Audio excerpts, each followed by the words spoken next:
1913 ഖാദർ ലഹള, 1914 കോമഗട്ട മാരു സംഭവം എന്നിവയ്ക്ക് പഞ്ചാബിലെ ജനങ്ങളുടെ ഇടയിൽ വിപ്ലവാവേശം പകർന്നതിന് ചെറുതല്ലാത്ത പങ്കുണ്ട്. 1914 ആരംഭിച്ച ഒന്നാം ലോകമഹായുദ്ധത്തിൽ 1,95,000 ഇന്ത്യക്കാരായിരുന്നു ബ്രിട്ടീഷ് ആർമിയിലുണ്ടായിരുന്നത്. അതിൽ 1,10,000 പേരും പഞ്ചാബിൽ നിന്നുള്ളവരായിരുന്നു. സൈനികരുടെ ഇടയിൽ ദേശീയതയും ദേശസ്നേഹവും വളർത്താൻ ഒന്നാം ലോകമഹായുദ്ധം പര്യാപ്തമായിരുന്നു. സൈനികർ കലാപത്തിന് ശ്രമിച്ചാൽ നിയന്ത്രിക്കാൻ ബുദ്ധിമുട്ടാകുമെന്ന് ബ്രിട്ടീഷുകാർക്കറിയാമായിരുന്നു. അവരെ ചെറുക്കാൻ കർശന നിയന്ത്രണങ്ങളൊന്നും രാജ്യത്തന്ന് ഉണ്ടായിരുന്നില്ല. പഞ്ചാബ് ജനതയുടെ വിപ്ലവ വീര്യം ബ്രിട്ടീഷുകാരിൽ ഭയമുണർത്തി. അവരുടെ ഭയം റൗലറ്റ് നിയമത്തിന്റെ രൂപത്തിലാണ് ഇന്ത്യൻ ജനത കണ്ടത്. റൗലറ്റ് നിയമത്തിനെതിരെ ജനങ്ങൾ പ്രതിഷേധിച്ചു. പത്രങ്ങളും മാസികകളും റൗലറ്റ് നിയമത്തിനെതിരായ പ്രതിഷേധത്തിൽ പങ്കുചേർന്നു. एक ऐसा चीज था जिसमें नो दलील, नो अपील और नो वकील का मैटर था. क्लियर है इसमें, किसी तरह के इसको कोर्ट में नहीं ले जाया जा सकता. पहले क्या था कि किसी भी व्यक्ति को गिरफ्तार किए उसका एक कारण बता दिए. किसी भी व्यक्ति को गिरफ्तार करके पुलिस रखेगी, उसके बाद उसको कोर्ट ले जाएगी. कोर्ट में जाकर के उसको जो भी अपना गवाही देना, अपना वकील रख करके, इसमें कोई सिचुएशन ही नहीं था. आपने बिना किसी कारण बताए किसी भी व्यक्ति को गिरफ्तार करके किसी जगह पर कितनाओं दिन के लिए रख लिए. और इसमें एक और खास बात थी, उसमें यह थी कि जो व्यक्ति इसको लागू किया, जो व्यक्ति सजा देता था, जो व्यक्ति जज बनता था, मतलब सारे चीज एक ही व्यक्ति के हाथ में देकर के इन्होंने छोड़ दिया कि बस आपको इनको कंट्रोल करना चाहे तो आप जैसे करो.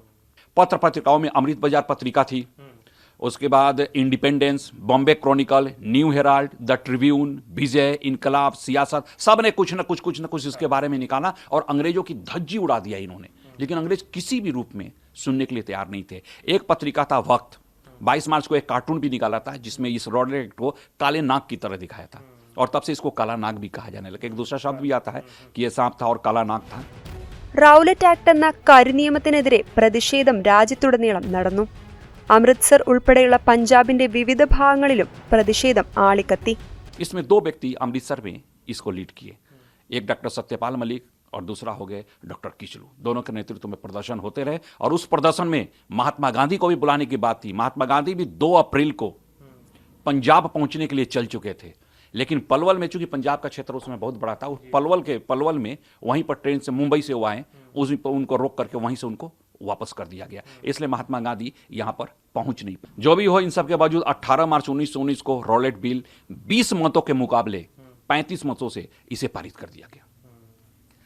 10 अप्रैल को जिलाधिकारी जो इरविन था, अमृतसर का जो जिलाधिकारी था, उसने डॉक्टर किचलू और सत्यपाल मलिक दोनों को बुलाया और धोखे से 10 बजे सुबह में बुला करके उन दोनों को गिरफ्तार कर लिया गया. यहां पर गिरफ्तार करके यहां नहीं रखा गया, बल्कि उनको गिरफ्तार करके लेकर के धर्मशाला भेज दिया गया. 2 മുതിർന്ന നേതാക്കളുടെ അറസ്റ്റ് അമൃത്സറിൽ സംഘർഷാവസ്ഥ സൃഷ്ടിച്ചു. കത്ര ജയ്മൽ സിംഗ്, ഹാൾ ബസാർ, ഉച്ചാപുൾ മേഖലയിൽ 20,000-ലധികം ആളുകളാണ് പ്രതിഷേധിച്ചത്. പ്രതിഷേധത്തിനിടെയുണ്ടായ 1-2 അക്രമ സംഭവങ്ങൾക്ക് ശേഷം സ്ഥിതിഗതികൾ കൈകാര്യം ചെയ്യാൻ Punjab lieutenant governor Michael O'Dwyer Jalandhar can ബോർഡറിൽ നിന്നുള്ള ആർമി ഓഫീസർ ജനറൽ ആർ ഡയറെ വിളിപ്പിച്ചു. तब उसने क्या किया, आर डायर को जलंधर से बुलाया, क्योंकि उसका थोड़ा सा पब्लिक के प्रति एक अजीब भी होता. उसे ये लगता था कि पब्लिक ऐसा किसी अंग्रेज के विरुद्ध खड़ा होकर के उसके साथ बदतमीजी कर ही नहीं सकती. इसलिए नहीं करती कि ये देश हमारा है. ये हैं कौन? ये तो कुत्ते और कीड़े मकोड़े, ये कर ही नहीं सकते. और इसको लेकर के गुस्सा था, और गुस्सा में आने वाला जो सबसे प्रोमिनेंट होकर बोलने वाला उत्तर क्षेत्र में कोई व्यक्ति था तो ये जनरल डायर था. ജാലിയൻ വാലാബാഗ് കൂട്ടക്കൊലയ്ക്ക് ഒരു ദിവസം മുൻപ് ആർ ഡയർ അമൃത്സറിൽ കർഫ്യൂ പ്രഖ്യാപിച്ചു. തന്റെ മുഴുവൻ സായുധ സേനകളുമായും ആർ ഡയർ മാർച്ച് നടത്തി. जब ये घर गए, अपने क्वार्टर पर गए, तो उन्होंने मैप देखा तो पता चला ये तो 10% एरिया ही कवर किए. 90% लोगों को तो पता ही नहीं है कि आपने मार्शल लॉ लगाया है, कि रोलेट एक्ट लगाया है, कि आपने कर्फ्यू लगाया, आपने क्या लगाया, किसी को पता ही नहीं. तो 10% पर इन्होंने कहा था, और उसी 10% से कुछ नहीं होना था. लोगों को पता नहीं चला, 90% लोगों को पता नहीं चला कि हमारे यहाँ कर्फ्यू भी लगा हुआ है. കൃത്യമായ വിവരങ്ങൾ ലഭിക്കാത്തത് മൂലം ജാലിയൻ വാലാബാഗിൽ നിരവധി പേർ മീറ്റിംഗിനായി ഒത്തുകൂടിയിരുന്നു. അതിനു പുറമെ വൈശാഖി ദിനത്തിൽ ആദരാഞ്ജലി അർപ്പിക്കാൻ വിദൂര സ്ഥലങ്ങളിൽ നിന്നും നിരവധി ആളുകൾ ശ്രീഹർമന്ദിർ സാഹിബ് എത്തി.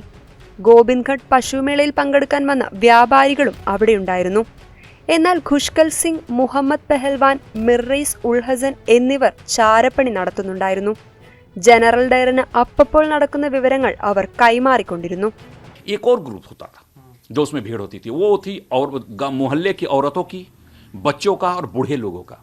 वो सारा माइक वहाँ चल रहा था, सारी तैयारी हो रही थी, सुबह से तैयारी सारी कुछ चल रही थी। लोगों को बहुत लेना था, लोगों को सिर्फ इतना लेना था कि माइक लग रहे हैं, कुछ ना कुछ बजेगा, हमें देखना है। बाकी मीटिंग की बात अलग थी, लोगों को पता नहीं, 90% लोगों को वहां नहीं पता था कि यहाँ किसी तरह की मीटिंग होने वाली है, क्रांतिकारियों की मीटिंग होने वाली है या आज सत्याग्रहियों की मीटिंग होने वाली है। उसे लोगों को कोई लेना देना नहीं था, न्यूज ही नहीं पता चलता था। वहां पर मीटिंग जब शुरू हो गई 1 बजे के आसपास लोग वहां इकट्ठा होना शुरू हो गए। उसकी सारी खबर जनरल डायर को पहुंचने लगी। അവിടെ അനുഭവപ്പെട്ട ജനത്തിരക്ക് കണക്കിലെടുത്ത് 4-നും 4:30-നും നിശ്ചയിച്ച മീറ്റിംഗ് 3 മണിക്ക് തന്നെ ആരംഭിച്ചു. 5-നും 5:15-നും ഇടയിൽ 25 സൈനികരുടെ 4 സൈന്യവുമായി ജനറൽ ഡയർ ജാലിയൻ വാലാബാഗിലെത്തി. ഖൂർഗ റെജിമെന്റിലെയും അഫ്ഗാൻ റെജിമെന്റിലെയും 50 സൈനികരോടൊപ്പം ബാഗിൽ പ്രവേശിച്ച ജനറൽ ഡയർ തെല്ല് വൈകിക്കാതെ നിറയൊഴിക്കാൻ ഉത്തരവിട്ടു. जैसे दुर्गादास खड़े हुए और वो हटने के लिए तैयार हुए, तभी गोली चलना शुरू हो गई। और वो गोली चलने का जो टाइम था जनरली जो मिलता है वो है 5:50 में गोली चलना शुरू हो गई। इस सिचुएशन में इन्होंने कहीं कुछ नहीं देखा, कोई हवाई फायर नहीं, सीधे जहां सबसे ज्यादा भीड़ थी वहां गोली चलाना शुरू कर। लेकिन जब लोगों के शरीर से खून बहना शुरू हुआ तब भगदड़ मच गई। उसको भी समझने से 1 से 1.5 मिनट लग गए कि हुआ क्या।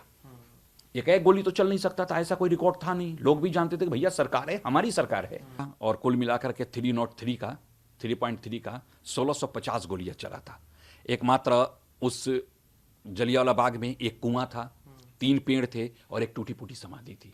इससे बचना बहुत मुश्किल था। उस कुआं में स्त्रियां और बच्चे जो थे, बूढ़े थे, लगभग कूद गए, उससे भर गया। और बाकी और लोग थे जो गोली ये कर रहे थे। सुल्तान सिंह विंड दरवाजा, जो एक तरफ का दरवाजे को कहा जाता है सुल्तान सिंह विंड दरवाजा, उस तरफ से थोड़ा सा दरवाजा टूटा हुआ था। लोग उसी से गिरना शुरू किया, जैसे गिरते थे गोली वहीं चलती थी। तो उधर तरफ लोग नहीं गिरते थे, लाशें गिरती थी। उस तरफ पूरी तरह जाम हो गया, लाश गिरते गिरते गिरते गिरते पूरी तरह से जाम हो गया। वहीं पर एक व्यक्ति जिसका नाम उधम सिंह सभी लोग जानते हैं। ऐसे बच्चे का, ऐसे बालक को भूला नहीं जा सकता है। उधम सिंह और इनके साथ एक और व्यक्ति, एक और बच्चा था। 2 बच्चे इसी उधर भागना शुरू। ये दोनों भी पेड़ के पीछे छिप करके जैसे तैसे वो अपनी जान इन्होंने बचाया था। ये भी लगभग पूरी तरह से घिर गए थे। गोली कांड के बाद अमृतसर ही नहीं बल्कि पूरे शहर में मरघटा सन्नाटा छा गया। പരിക്കേറ്റവർക്ക് ഒരു തുള്ളി വെള്ളം പോലും ലഭിച്ചിരുന്നില്ല. കൃത്യസമയത്ത് വെള്ളമോ വൈദ്യസഹായമോ ലഭിച്ചിരുന്നുവെങ്കിൽ നിരവധി ജീവനുകൾ അന്ന് രക്ഷിക്കാൻ കഴിയുമായിരുന്നു. खालसा कॉलेज के प्रिंसिपल थे G.A. वादन। उन्होंने वो गए वहां पर लाहौर में, जहां डायर बैठता था, जो जनरल ओ डायर, जो लेफ्टिनेंट गवर्नर, हाँ वो बैठता था। उसको उन्होंने सूचना दिया कि 5000 लोगों की भीड़ थी, हमें मतलब पुलिस को गोली चलानी पड़ी और गोली चलाने में 200 लोग मारे गए। ये पहला रिकॉर्ड आता है कि 200 लोग मारे गए। पंजाब का मुख्य सचिव था J.P. थॉमसन। वो लिखता है कि 291 लोग मारे गए थे। उसमें भी वो डाटा देता है कि 211 अमृतसर शहर के थे। हंटर कमेटी कहती है कि 379 लोग मरे। और बड़े आश्चर्य की बात है, इसको समझने की जरूरत है। उसमें वो कहती है कि 275 लोग गोलियों से मरे हैं, 104 लोग कुएं में जो डेड बॉडी था वो डेड बॉडी है। तो मदन मोहन मालवीय उस जांच कमेटी का अध्यक्ष होते हैं और वो बताते हैं कि 1000 लोग मरे थे। कांग्रेस जांच कमेटी जो देती है वो कहती है 1200 लोग मरे थे और 2600 लोग घायल हुए थे। स्वामी श्रद्धानंद थे, वो श्रद्धानंद भी गए थे वहां पर और उन्होंने कहा कि 1500 लोग मरे। यानी कि कुल मिलाकर के जो डाटा आ रहा है वो 1000 से लेकर के 1500 के बीच में आ रहा है। अंग्रेजों के ही रिकॉर्ड है जो बढ़ते जा रहे हैं, लेकिन 379 कहीं से नहीं बढ़ता। ये सिचुएशन था। तो कुल मिलाकर ये कहा जा सकता है कि कितने लोग मरे थे ये बहुत ज्यादा ये क्लियर नहीं होता, लेकिन इतना तय है कि हजारों की संख्या में लोग मरे हैं, जिसको कुछ भी ये करना मुश्किल हो जाता है। ദാരുണ സംഭവത്തിൽ പ്രകോപിതരായ ഇന്ത്യക്കാർ പിന്നീട് അടങ്ങിയിരുന്നില്ല.